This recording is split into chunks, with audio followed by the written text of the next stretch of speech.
Bonjour à toutes et à tous. Alors pour ce tour, comme vous pouvez le constater, nous allons utiliser deux jeux de cartes. Alors dans un premier temps, je vais récupérer un jeu et je vais commencer par le mélanger. Voilà, comme ceci. Donc on peut constater que toutes les cartes, bien entendu, sont bien différentes. Voilà, je vais encore le mélanger de cette manière. Voilà. Bien.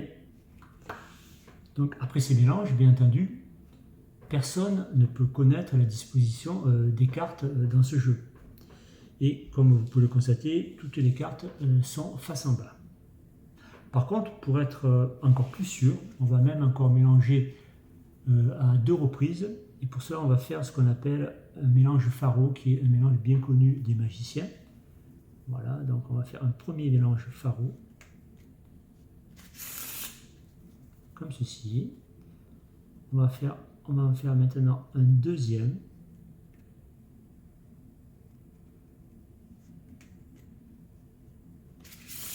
Voilà.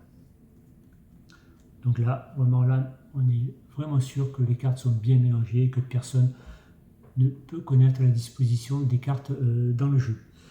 Ce qu'on va faire, c'est que ce jeu, on va le remettre dans son étui. On va fermer l'étui et on va le poser ici sur le tapis et personne ne le touchera durant tout le tour. Alors pour la suite, on va maintenant récupérer le deuxième jeu de cartes. On va là aussi le mélanger. Voilà, comme ceci. On va encore le mélanger un peu plus, voilà, pour être sûr. Alors on va même vérifier que les cartes soient bien mélangées. Bon, moi je ne les verrai pas bien entendu, mais je les montre à la caméra. Voilà. Et je vais maintenant m'adresser à un spectateur et je vais lui demander de récupérer le premier tiers de ce paquet. Alors comme je n'ai pas de spectateur, c'est moi qui vais jouer ce rôle. Alors donc je récupère le premier tiers que je pose sur le tapis. Ensuite, il devra récupérer environ la moitié du paquet restant. Voilà, comme ceci. Et le reste, je le mets à droite des deux premiers paquets. Je vais demander de nouveau au spectateur de récupérer le paquet du milieu et de le mélanger. Mais bien entendu, sans regarder les cartes. C'est très important. Et bien entendu, il faut qu'il mélange très très bien. Là aussi, c'est très important. Une fois qu'il a terminé le mélange, il devra retourner le paquet face en l'air, comme ceci, et le poser sur le premier paquet. Le dernier paquet, on va le couper, voilà, et on va le poser sur les deux premiers paquets. Donc là, on constate qu'on retrouve bien les cartes du paquet du spectateur qui ont été retournées face en l'air, mais on ne va pas les regarder, on va plutôt les mettre dans l'autre sens pour ne pas voir les cartes. Voilà, donc on voit bien ici toutes les cartes que le spectateur donc a mélangées et a mis dans l'autre sens. On va enlever les cartes qui constituaient les deux paquets qui étaient à gauche et à droite. Voilà, on les enlève. Et je récupère donc le paquet que le spectateur avait bien entendu mélangé.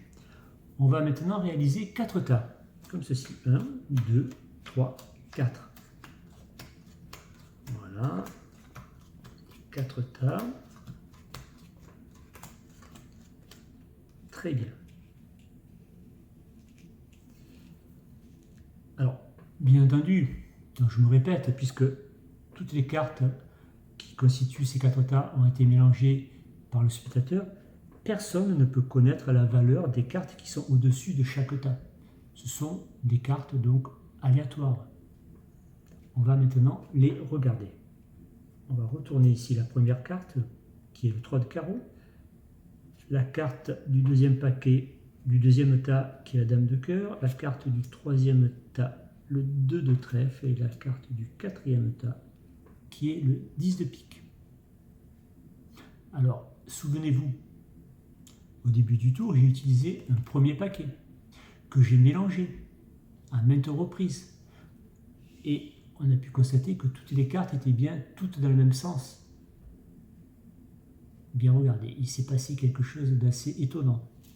Si je reprends maintenant ce jeu de cartes, alors que personne n'y a touché durant tout le tour, que j'étale les cartes face en l'air, on constate qu'il y a maintenant 4 cartes qui sont dans l'autre sens, face en bas. Uniquement 4 cartes. Si je regarde la première carte qui est face en bas, il s'agit du 2 de trèfle, qui correspond à un des tas que le spectateur a constitué. Si je regarde la deuxième carte, le 10 de pique, correspond bien ici au 10 de pique. Si je regarde la troisième carte, dame de cœur, dame de cœur, et enfin la dernière carte, 3 de carreau, 3 de carreau. Étrange coïncidence. Voilà, je vous remercie, je vous donne rendez-vous pour un prochain tour d'André Robert.